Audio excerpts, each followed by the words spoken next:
Ultimate Battles is back, and more cataclysmic than ever as Ancalagon the Black, the most powerful dragon in Middle-earth, challenges the king. King Ghidorah, that is, from the anime movie Godzilla Planet Eater.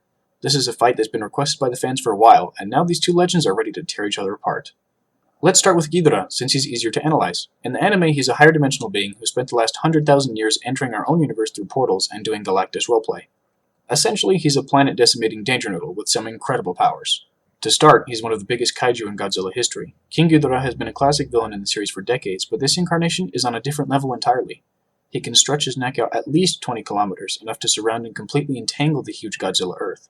Although he may resemble spooky spaghetti, each one of his three necks is pure power. Ghidorah's portals were analyzed in the film and described as singularities, which are measured in solar masses. But his body itself exerted an even more intense gravitational pull than the black holes. In his dimension, life was made out of pure energy rather than using a physical form, so apparently when he manifests himself in the normal universe, all of that cosmic energy condenses together in a supermassive monster that erodes space-time with its presence. Circling around the Thangorodrim caused its instruments to detect events 40 seconds back or forward in time, and the massive spacecraft ultimately exploded, unable to handle the gravitational pressure generated by Ghidorah's body.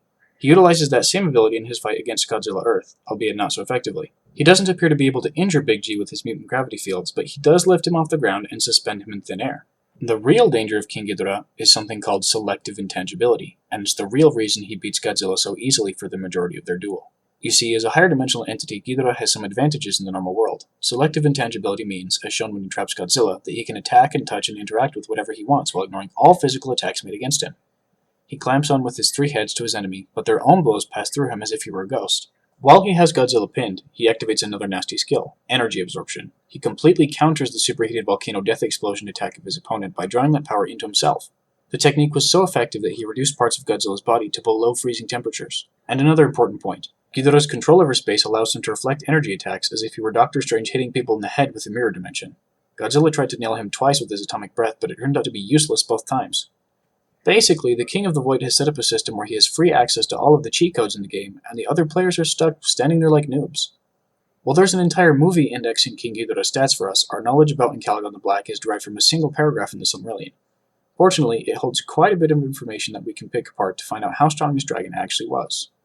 Ooh, epic lore moment. Shining with white flame. In order to understand the kind of power Arendil elf hero was wielding during the War of Wrath, there are two pieces of equipment that need to be explained, Vingilot and the Silmaril. Vingilot was Arendil's spaceship that was fast enough to travel into the expanses of deep space and return to Middle-earth in consistent day-night cycles. How far away those starless voids are isn't specified, but we can take Tolkien's description to mean an area without any type of celestial bodies. If we use the absolute smallest measurement possible that fits such a description, leaving the gravitational complex that defines the solar system, that's around 2 light-years away. To reach that distance and come straight back in 12 hours, another extreme lowball since Arendil wandered quite a bit before making his return trips, he'd need to travel 2,920 times faster than the speed of light. So one weapon gave Arendil the capability to move, fly, whirl around, and do his thing as if he were some kind of speedster superhero. The Valar, or the gods, also hallowed his ship and filled it with the previously mentioned divine fire. The Valar are the beings who put the stars of the universe into the sky, build the galaxies, and control the elemental aspects of reality, like death, time, space, strength, etc. So their putting this level of cosmic might into Arendil's control means he packed serious firepower in the fight against Ancalagon. His second source of heroic strength was the Silmaril, an enchanted jewel that contained the power of the two trees. These titanic plants were also made by the gods. Each fruit of the Tree of Gold contained power equal to that of a star, and one of those fruits literally became the sun. Each Silmaril had locked inside of it that raging magical energy, and they'd also been hallowed by the gods to destroy evil with their light. That light was potent enough to burn the demon god Morgoth, who even in his weakest form can destroy the sun in the Dagorath, and the wolf Karkaroth used the power of the Silmaril to breach dimensional barriers. Arendil had access to all of that strength blazing through his veins and elevating him to godlike levels, adding the Silmaril's energy to the divine fire of Vingilot. Mightiest of the Dragon Host. This title means quite a bit, since dragons in general are regarded as the most powerful species among Morgoth's servants. The dragon host drove back the armies of the Valar, who had just annihilated virtually all of the orcs, balrogs, and other monsters in Morgoth's hordes without breaking a sweat. As the army of dragons drove back the superpowered elves and demigods, they did it with a great thunder and lightning and a tempest of fire. We all knew that dragons could unleash storms of flame as a breath weapon, but apparently the more powerful first stage variety could also command lightning as well.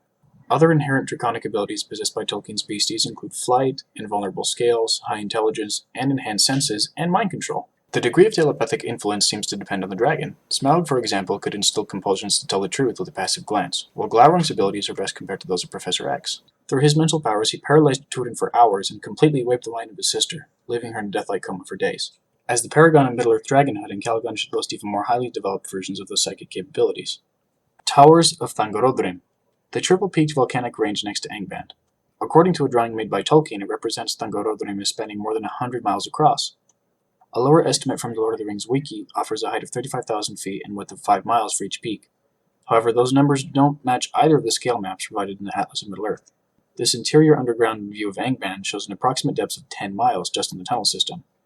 However, it's likely only a portion of the fortress. Tolkien stated that all of Morgoth's hosts, not including the dragons, had become great beyond count, so that Anfauglith could not contain it. Anfauglith was a massive desolated plain, shown here to stretch about 200 miles in all directions. If such a massive area couldn't even fit all of the infantry that Morgoth fielded, it stands to reason that he must have had employed even more massive monster chambers in other areas of Angband not shown or illustrated here. Both of these maps support the idea of an absurdly huge Thangorodrim, with each peak boasting a width of more than 30 miles. What do we learn about Ancalagon from this paragraph breakdown? That he was an absolute beast, that's what. He measured dozens of miles from head to tail, blasted hurricanes of fire and lightning, was likely a master of mind control, could fight enemies at thousands of times the speed of light, and was physically powerful enough to last 24 hours against a divine champion wielding the energy of countless stars. One thing's for sure, this would be an epic fight by any standard. Ancalagon is many times his opponent's volume, but Ghidorah has greater mass. Ancalagon's fire and lightning breath could deliver a country-leveling attack, but Ghidorah can deflect it with ease. Ghidorah's selective intangibility allows him to ignore all damage directly done to him, but Ancalagon is several orders of magnitude faster when it comes to combat suiting reactions. It would be like the Flash fighting the ghost of a King Cobra. Looking at it this way, it seems the duel would last forever. Ancalagon can't hurt Ghidorah, but is too quick and durable to be hurt in turn. To decide on a victor, there's one factor we have to consider. In the Planet Eater movie, it's explained that Ghidorah can only maintain his intangibility through an Exif priest that acts as a doorway between dimensions. As seen in the film, once that priest is put out of commission, the normal rules instantly applied to Ghidorah, and it can be detected and attacked like any other kaiju. The most likely outcome in this battle is that in the tectonic devastation caused by Ancalagon's 100-mile body and elemental breath weapons, the priest would be crushed or vaporized, allowing Morgoth's poster child to bring his superior attack power, speed, and durability into play, reducing the usurper to dust just as the much smaller Godzilla Earth did. This is a 60-40 in favor of Ancalagon the Black.